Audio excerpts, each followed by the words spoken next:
50 años del lado oscuro de la luna, el disco con el que Floyd marcó un antes y un después en la historia de la música. Creo que todos sabíamos que The Dark Side of the Moon era un muy buen disco cuando lo terminamos. Sin duda una obra completa mucho mejor que cualquier otra cosa que hubiésemos hecho antes. Pero no ofrecía ningún indicio de potencial comercial, de modo que yo me quedé tan sorprendido como todo el mundo cuando empezó a tener tanto éxito. La sencillez del relato proviene nada menos que de la pluma de Nicky Mason, baterista de Pink Floyd y autor del libro Dentro de Pink Floyd. The Dark Side of the Moon fue lanzado al mercado estadounidense hace exactos 50 años. El 1 de marzo de 1973 y al británico, el 24 de marzo de ese mismo año. Grabado en los estudios Abbey Road de Londres. Este álbum tuvo la particularidad de ser presentado antes en vivo. La primera versión se llevó a cabo en febrero de 1972. En el Rainbow Theatre, una sala al norte de la capital británica. Para montar ese show la banda contó con 9 toneladas de instrumental en 3 camiones. 7 altavoces para auditorios, un nuevo equipo de sonido y una mesa de mezclas de 28 canales con 4 salidas cuadrafónicas. Como voz más que autorizada por ser uno de los miembros fundadores, Mason revela varios secretos en el capítulo No existe ninguna cara oscura. El disco en el que compartió la producción y la composición con sus compañeros David Gilmour, Roger Waters y Richard Wright, fue horneado casi literalmente en la cocina de su casa de St. Augustine's Road, en el barrio inglés de Camden. Vale recordar que a esa altura Syd Barrett ya se había alejado de la banda y se encontraba en un profundo ostracismo. Aunque era un muy buen momento para los integrantes que se mantenían dentro del grupo. El estrés surgió como un posible hilo conductor de este álbum bisagra. Entre otras cosas, Mason revela que en el lado oscuro de la luna Roger asumió la tarea de escribir con un estilo estimable. Sus palabras proporcionaron al álbum nuestras letras más abiertas y específicas hasta entonces. El baterista cuenta que en uno de esos encuentros con el grupo se dispusieron a enumerar una lista de dificultades y presiones de la vida moderna, tales como las fechas límites de entrega, los viajes, el estrés de volar, el aliciente del dinero, el miedo a morir y los problemas de inestabilidad mental que podían desembocar en locura. De allí salió el ADN de este álbum conceptual por excelencia que dejaría hitazos como Time, Money y Eclipse.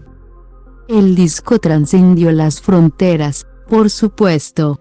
Para Juanchi Baleirón, cantante de Pericos, The Dark Side of the Moon pelea el primer puesto de la mejor obra conceptual de rock de todos los tiempos. Sin rodeos, Baleirón suelta, es la perfección. Para mí, es el disco de rock mundial.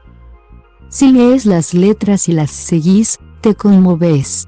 A mí especialmente me marcó una época de mi vida.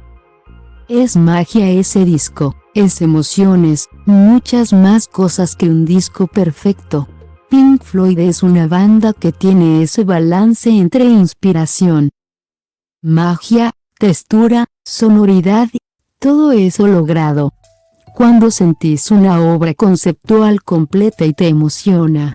Pink Floyd es de esos artistas donde uno no se detiene a juzgar, solo a disfrutar. El músico sube la apuesta, todo es increíble.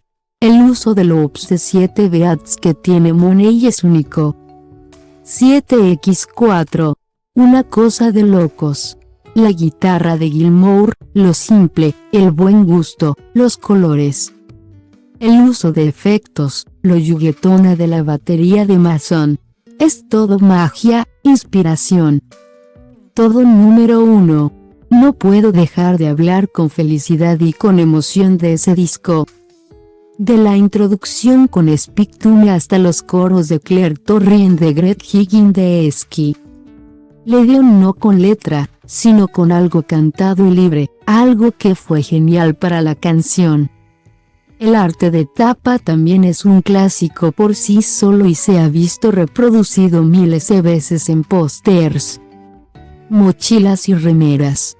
Juanchi dice que es sintético, simple, elemental, físico y física. Una luz que entra y se descompone en los 7 colores. Es algo que lo conocíamos todos. Pero está en la tapa de un disco, tan así me marca a mí que tengo un vino que se llama Pink Floyd. Juanchi destaca el talento de Hipnosis, el estudio que hizo el arte de tapa de muchos de los discos de esa época. Pink Floyd marcó mucho más que un estilo, marcó el concepto logrado en su punto más alto.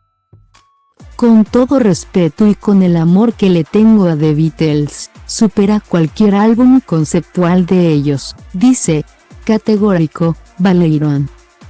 Si bien no se considera una mega fan de este disco ni de Pink Floyd, Lula Bertoldi, de Eruca Sativa, reconoce que esta obra cambió y sentó un precedente en un montón de cosas que son muy representativas y particulares de Floyd. Para ella, The Dark Side of the Moon, este disco responde a una personalidad de banda que tiene mucho que ver con lo conceptual. Con las obras hilvanadas que te cuentan una historia, donde todo es una obra completa. Bertoldi admite que su banda puede estar influenciada por el espíritu de esta obra. Con Eruca somos re románticos del concepto de la obra completa. Es como si hubiera una temática general, que después se desglosa en muchos temas que al final cuentan una historia. La representación en vivo del disco también me flashea mucho, como me pasa con The Wall. Tiene que ver con la manera en que representas en vivo estética y visualmente eso que ya está grabado. Definitivamente creo que es un disco que ha cambiado el curso de la música, afirma Julian Cartoon, actor y cantante de El Cuelgue. Lo tengo muy escuchado al disco, lo fui a ver a Roger Waters en River. Escuché también el disco en su versión holofónica cuando la daban acá, en el Teatro Ciego. Lo relaciono con un momento muy importante de la música y también me volví bastante loco con el documental, The Making of Dark Side of the Moon, donde vi cómo manejaban esas técnicas de grabación. Cómo trabajaban con cintas analógicas y haciendo girar esas cintas por pies de micrófonos para loopear. Porque en ese momento no había loopeadoras digitales ni mucho menos. Cartoon se refiere a técnicas que se usaron en temas como Money You Time, y que resultaban realmente novedosas para la época. De esos registros se cuenta que Mason y Waters habían agujereado unos peniques, los típicos centavos británicos, para luego engarzarlos con cuerdas y hacerlos sonar en el séptimo compás de la cinta. Me volvió loco ver cómo los tipos cambiaron la imagen de lo que era el sonido y la música hasta ese momento. Es un disco que tengo muy escuchado en la adolescencia, cuando empecé a expandir mi mente con todo tipo de alucinógenos. Recuerda el multifacético artista. También en 1973 David Ebon editaba su primer álbum como solista. Pero el lanzamiento de The Dark Side of the Moon no pasó desapercibido para él. Claro que escuché entero este disco y me encantó. Creo que es un disco absolutamente fundamental porque las canciones son la combinación perfecta entre música y letra. De todos modos no influyó para nada en mi manera de hacer música, dice Levon.